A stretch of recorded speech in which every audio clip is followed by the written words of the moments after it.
Nostalgia. You know, on one hand, it's fantastic.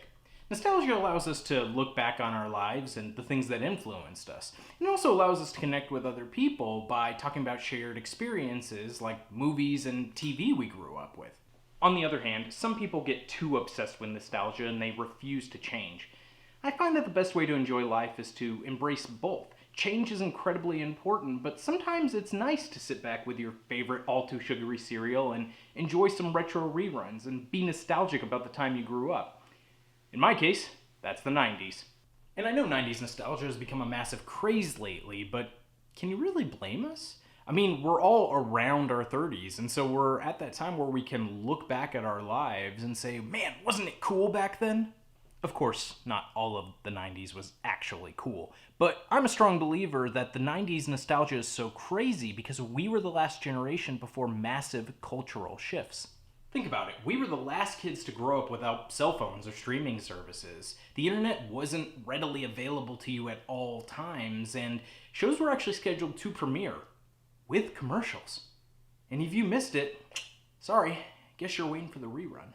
But we also saw the rise of technological developments, and we got to experience those things with a fresh perspective. I mean, there really wasn't a time like it, and I don't think there was a time like it for TV either. You know, here at Fright Films, we don't just focus on movies. Sure, films is in the title, but really it's a celebration of all things horror and horror-related.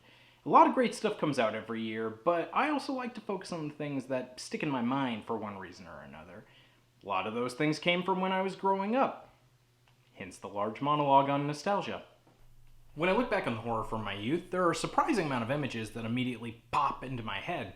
And tonight's feature, or episode, is one of those. So sit back, grab your favorite snack, and journey with me into our first of hopefully many nostalgic nightmares. I'm Ryan Reed, and this is Fright Films.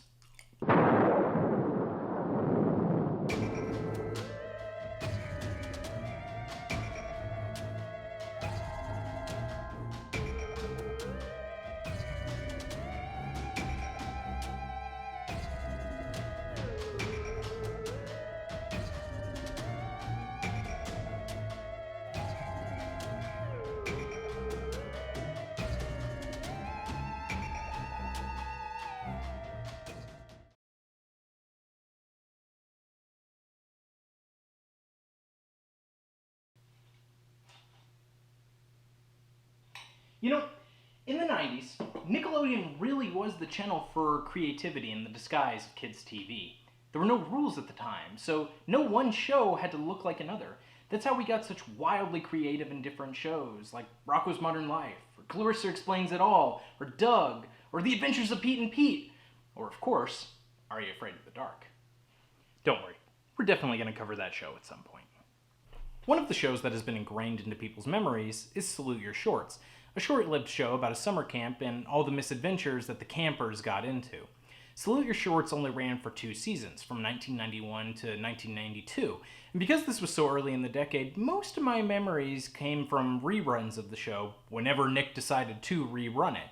See, there were times where it felt like Nick didn't know where to place the show, so they would put it at really early times before school or weird afternoon times. But no matter when you saw the show, there is one episode that sticks in everybody's mind. And arguably, it's the best episode of the show. That's right, we're going to talk about Zeke the Plumber. One of the scariest things Nickelodeon could have put in the subconscious of kids from a show that is mostly lighthearted. So let's break the episode down a little.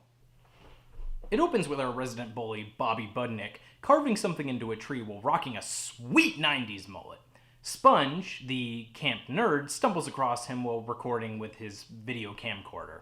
He asks Budnick what he's doing, and Budnick responds by telling him he's carving Ugg Lee is a loser into the tree for all future camper generations. At that point, the counselor, Kevin Lee, who the campers refer to as Ugg, get it? Ugg Lee? Because his last name is Lee. Well, he stumbles upon them, and he tries to get the tape from Sponge as evidence of what Budnick did. Also, fun fact, the black and white footage just kind of gives it this Blair Witch vibe that sets the tone for a spooky episode. Obviously, it was not intentional, because Blair Witch didn't come out for many, many years later, but, you know, It's kind of cool. Later, things get rolling as Budnick tells the campers the story of Zeke the Plumber. See, the tale goes that he was a custodian at the camp who used to clean the toilets. Well, when he was in the army, he had his nose bitten off by a parrot. And see, that comes into play in the story because since Zeke can't smell, one day when he's doing his custodial duties, he hits a gas pipe. And since he can't smell the gas, lights a match and blows himself up. Budnick says all they ever found of him was part of his upper lip and his plunger. He then passes the plunger around, and Telly and Michael touch it before Budnick declares that it's cursed. Looking back on it, this story is absolutely ridiculous, and it fits the tone of most of the wackiness that comes from Salute Your Shorts episodes.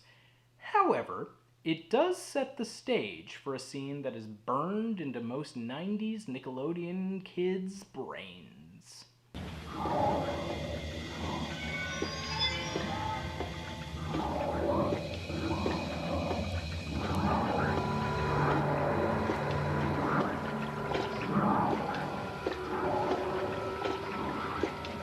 Who are you? Friends call me Zeke. Zeke the Plumber? Smart kid. There's something about Zeke that's just unsettling. I think it's the combo of the rubber uncanny valley almost human mask mixed with the muffled voice coming from said mask. You know, as an adult, it's not that scary, but as a kid, watching a comedy about a summer camp and all of a sudden this shows up, yeah, that's gonna make an impression. The next day, Budnick makes fun of Michael for believing the story he told. Boy, what's up? Zeke the Plumber keep you up last night? No. Liar. I heard you whimpering in your sleep. Oh, Harry the Hippo. Oh, please, Mr. Zeke, don't hurt me.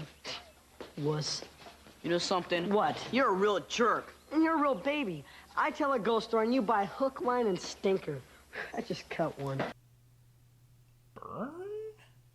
Around this time, Telly falls asleep on the cafeteria table, and she has a dream where she's at a ball with Zeke the Plumber, and then Zeke proceeds to dance around with his plunger while she repeats, "I gotta get out of this ball. I gotta get out of this ball. I gotta get out of this ball."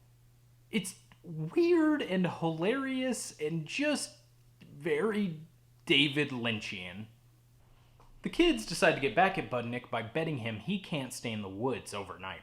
Budnick takes the bet, but if he wins, Michael has to carry around Harry the Hippo all the next day, and Telly has to wear a dress. So while Budnick sets up, the kids, along with Ugg, devise a plan to scare Budnick in the middle of the night.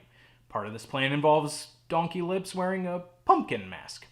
But while the kids are planning this, Budnick sets his own traps with the supplies that he has. And the entire thing is set to off-brand Mission Impossible music.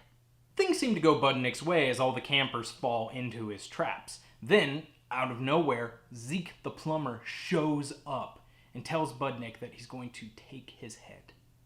Now, spoiler alert for a show from 1991, but Budnick figures out that Zeke is not actually a ghost after he says he can smell his fear. He catches him in a trap and says that it couldn't possibly be Zeke because Zeke didn't have a nose. So who's it revealed to be? Well, when Budnick takes off the mask, it's Ugg, dressed as Zeke the Plumber. Ugg demands that Budnick goes and gets a knife to cut him down. As Budnick's leaving, he gets caught in a spider web, which, spiders being his only fear, causes him to freak out. He kind of screams around the woods for a little bit, but eventually the campers come to his aid and begrudgingly say that it's because they're his friends, sort of, kind of.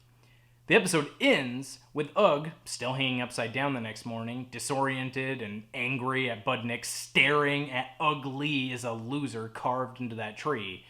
And then he sees a pumpkin-headed Donkey Lips approaching, and he screams.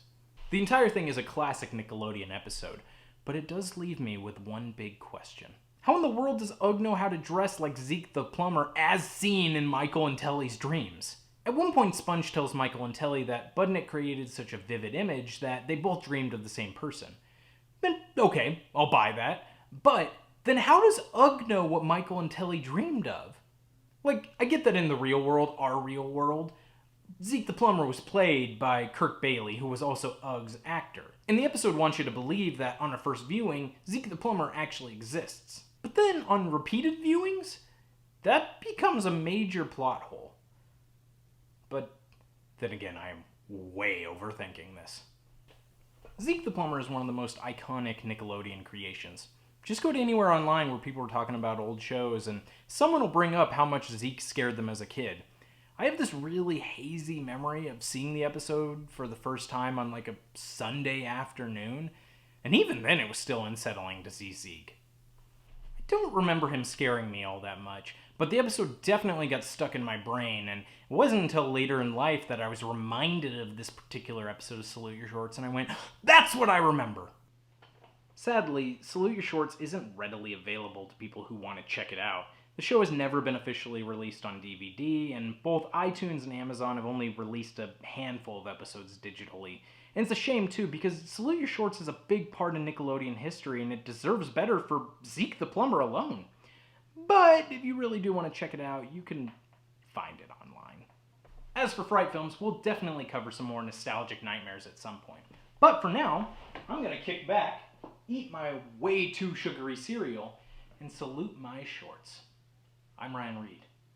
Go watch a rerun.